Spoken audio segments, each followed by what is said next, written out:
Shalom, salam sejahtera buat kita sekalian. Saudara yang dikasihi Tuhan, hari ini saya akan menyampaikan firman Tuhan mengenai perempuan Kanaan yang percaya. Kita satukan hati untuk berdoa sebelum kita mendengarkan pesan-pesan Tuhan. Bapa, kembali kami bersyukur, terima kasih buat semua kebaikan-Mu atas kehidupan kami. Terima kasih ya Tuhan. Terima kasih, ampuni, suci kuduskan hati pikiran kami ya Tuhan. Ampuni setiap semua pelanggaran yang kami lakukan ya Tuhan Yesus. Biarlah suci kuduskan hati kami, pikiran kami, sehingga kami boleh layak ada di hadapan-Mu ya Tuhan. Mendengarkan firman-Mu, mendengarkan perintah-perintah-Mu ya Tuhan. Pesan-pesan-Mu biarlah sampai kepada setiap kami dan kami boleh melakukan di dalam kehidupan kami. Bukan kami hanya memahami, mengerti, tetapi kami juga memahami apa yang menjadi tujuan daripada pesan-pesan Tuhan. Terima kasih Bapa, dalam nama Tuhan Yesus kami berdoa bersyukur. Haleluya. Amin. Nah, saudara, mari kita buka Alkitab kita di dalam kitab Matius pasal yang ke-15 ayat 21 sampai dengan ayat yang ke-28. Ini berbicara tentang perempuan Kanaan yang percaya. Saya bacakan. Ayat 21, lalu Yesus pergi dari situ dan menyingkir ke daerah Tirus dan Sidon. Maka datanglah seorang perempuan Kanaan dari daerah itu dan berseru, "Kasihanilah aku ya Tuhan, anak Daud, karena anakku perempuan kerasukan setan dan sangat menderita." Tetapi Yesus sama sekali tidak menjawabnya. Lalu murid-muridnya datang dan meminta kepadanya, "Suruhlah dia pergi." Ia mengikuti kita dengan berteriak-teriak. Jawab Yesus, "Aku diutus hanya kepada domba-domba yang hilang dari umat Israel." Tetapi perempuan itu mendekat dan menyembah dia sambil berkata, "Tuhan, tolonglah aku." Tapi Yesus menjawab, "Tidak patut mengambil roti yang disediakan bagi anak-anak dan melemparkannya kepada anjing." Kata perempuan itu, "Benar Tuhan, namun anjing itu makan remah-remah yang jatuh dari meja tuannya." Maka Yesus menjawab dan berkata kepadanya, "Hai ibu, besar imanmu, maka jadilah kepadamu seperti yang kau kendaki." Dan seketika itu juga anaknya sembuh. Amin. Haleluya. Luar biasa Tuhan Yesus. Ini ada satu pembicaraan yang sangat menarik, saudara. Kalau kita mau melihat ya, ini perempuan dari Kanaan ini adalah seorang Kanaan, sebuah ras yang memang itu ada di sekitar 3000 sebelum Masehi. Tirus dan Sidon merupakan pusat perdagangan dan dari sana orang-orang Kanaan melakukan perjalanan yang cukup lama dan panjang. Ras ini sudah sangat berbudaya, sudah sangat maju.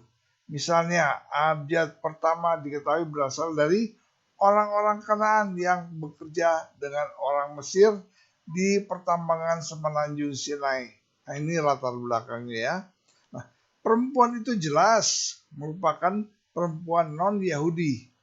Itu berarti ia berbeda kebudayaan dan agama dengan Tuhan Yesus. Tetapi Yesus tetap memberikan perhatian kepadanya. Sekalipun kehadiran Yesus di wilayah itu dituliskan di dalam satu tendensi sepertinya menyingkir Tapi hal itu tidak mengurangi kuasa dan substansi misi yang dikerjakan oleh Tuhan Yesus. Saudara perhatikan, ya, bahkan sebaliknya dari kisah ini kita dapat menjadi rujukan yang penting bagi semua kita anak-anak Tuhan, bagi kita semua orang-orang Kristen. Ya, sekalipun perempuan ini bukanlah orang Yahudi, tetapi Yesus tetap menyembuhkan anak perempuannya dari kerasukan setan. Bahkan pada bagian akhir ayat tersebut, ya, yang tadi kita baca, memberikan sebuah penegasan bahwa perempuan itu memiliki iman yang luar biasa. Nah, hal ini yang membuat Tuhan Yesus akhirnya menyatakan mujizatnya untuk menyembuhkan anak perempuannya. Berdasarkan apa yang dilakukan oleh Tuhan Yesus di dalam perikop ini yang tadi kita baca, ini harusnya dapat membuat gereja menjalankan misi yang sama, yaitu misi yang dialamatkan kepada multi etnis, saudara. Oleh karena Yesus pun sudah menugaskan gerejanya untuk pergi menjadikan semua bangsa muridku, kata Tuhan Yesus, begitu kan? Yesus mengingatkan kerumunan orang-orang itu bahwa dalam amanat agung gereja diutus ke semua suku bangsa, dan bahwa ini maksudnya setiap kelompok suku, tidak ada terkecuali, saudara. Artinya gereja harus menjalankan misi kepada multi etnis seperti yang sudah dimandatkan atau yang sudah diperintahkan oleh Tuhan Yesus di dalam amanat agung. Bahkan juga telah dicontohkan di dalam misi yang dikerjakannya dalam pelayanan dia, saudara. Lalu apakah yang memungkinkan Tuhan Yesus akhirnya dapat menyembuhkan anak perempuan dari perempuan kanan itu? Sebenarnya ada dua faktor utama, saudara. Yang pertama adalah faktor belas kasihan Tuhan Yesus. Dan yang kedua adalah iman perempuan kanan itu. Sekalipun dalam perikop ini tidak dijelaskan secara eksplisit, tapi secara tabiat Tuhan Yesus adalah pribadi yang selalu berbelas kasihan. Ya, sehingga dalam konteks ini kita dapat pastikan bahwa Tuhan Yesus pun berbelas kasihan kepada perempuan itu. Lalu faktor yang kedua, di mana perempuan itu memiliki iman yang besar. Bahkan pujian juga keluar dari mulut daripada Tuhan Yesus. Ya kan tadi kita sudah baca firman Tuhan. Begitu besar iman perempuan ini, sehingga Tuhan Yesus berbelas kasihan. Walaupun memang ada kata-kata yang dikemukakan sebagai arti kiasan, saudara. Nanti kita akan menjelaskan di bagian yang lain tentang kiasan tersebut. Ya. Nah, faktor inilah yang menjadi faktor yang mengikuti faktor yang pertama. Sehingga keduanya menjadi tidak terpisahkan untuk menilai misi kultural yang dilakukan oleh Tuhan Yesus pada perempuan Kanaan. Nah, yang tadi adalah misi kultural. Yang kedua ini adalah misi yang multi religi. Nah, Yesus bermisi kepada perempuan Kanaan atau yang disebut sebagai perempuan kafir, karena bukan dari kepercayaan Tuhan Yesus pada umumnya, ya kan?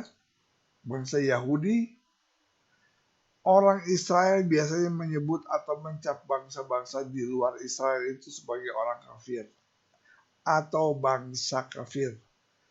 Oleh karena mereka berasal dari bangsa-bangsa non-Yahudi, maka berarti mereka pun berbeda agama dengan orang Yahudi.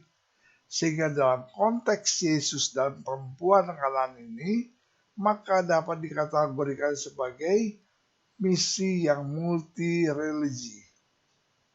Misi multi-religi mempunyai prinsip yang sama dengan misi multi-etnis dan multikultur, saudara.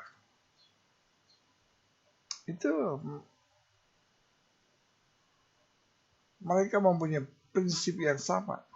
Karena itu sering terjadi bahwa orang yang berbeda suku dan budaya maka dapat juga berbeda-beda agama. Ya. Nah, yang menarik sebetulnya dalam konteks Yesus melayani perempuan Kanannya adalah pengenalan tentang Yesus yang dimiliki oleh perempuan itu. Tentang siapa sih sebetulnya Tuhan Yesus? Nah, ini sebetulnya yang menarik, saudara. Selain itu juga tentang kepercayaan atau iman yang luar biasa dari para perempuan itu. Perempuan yang bukan betul-betul dia pengikut Kristus. Bukan orang Yahudi. Bukan orang Israel, saudara. Karena sekalipun dia tidak beragama Yahudi, namun dia memiliki pengetahuan tentang Yesus yang adalah Mesias atau anak Daud. Itu dia tahu siapa Yesus.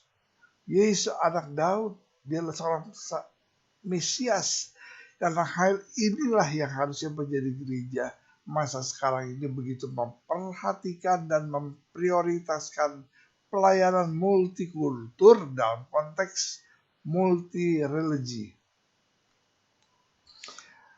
Bahkan juga ini terakomodir dalam prinsip dan spirit misi yang tertuang di dalam amanat agung Tuhan Yesus. Ya, kalau kita baca di dalam Matius 28 ayat 18 sampai 20 tentang amanat agung. Nah, saudara boleh baca sendiri di rumah ya, catat Matius 28 ayat 18 sampai dengan ayat 20. Oleh karena berbicara misi kepada semua etnis, maka tidak tertutup kemungkinan akan bersinggungan dengan semua agama. Nah, konteks ini, konteks misi multikultural dan relasinya dengan agama-agama lain jauh melampaui dengan dialog antar umat beragama pada umumnya, saudara. Jadi penting sekali orang Kristen untuk menghentikan perdebatan teologis ini, ya kan? Itu sepertinya kurang bermanfaat. Dan mulailah kita membangun dialog dengan persahabatan, ya kan? Dialog yang bersahabat dengan agama-agama yang lain. Dialog ini disebut sebagai dialog etika.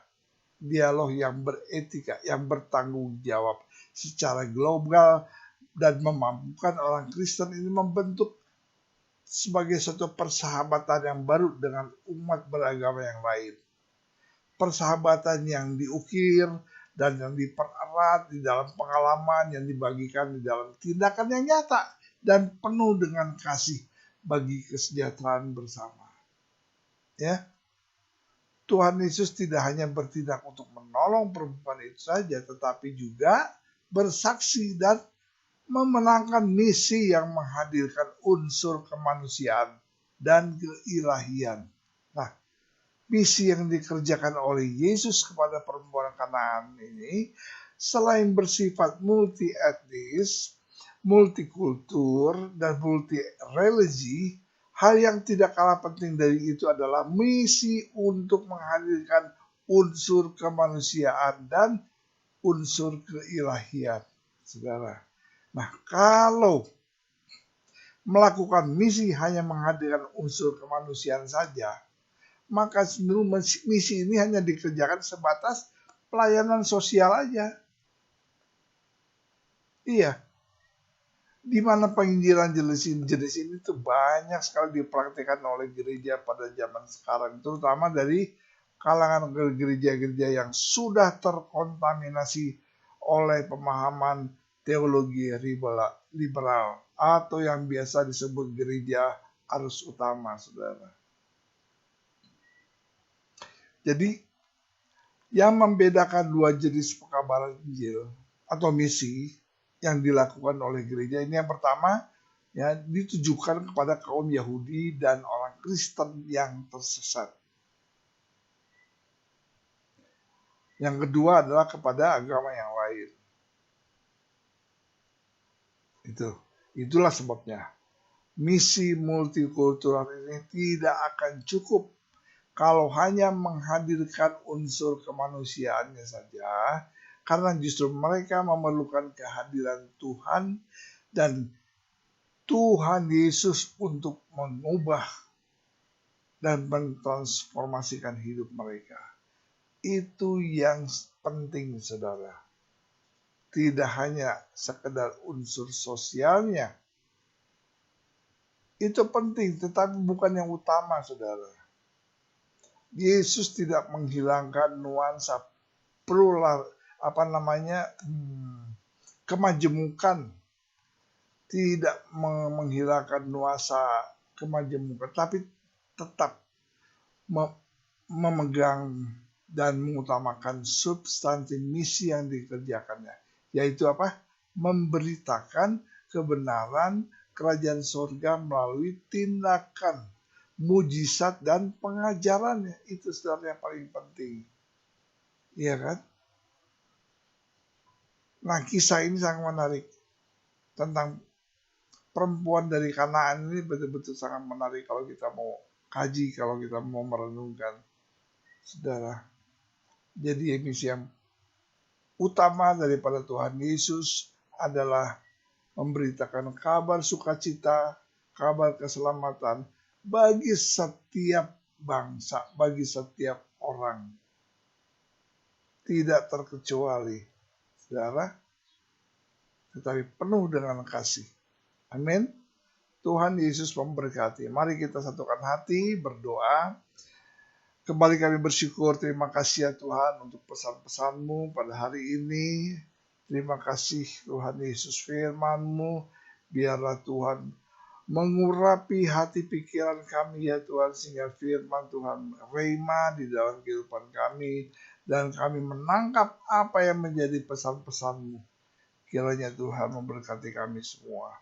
Dalam nama Tuhan Yesus terpujilah. Haleluya, haleluya. Amin.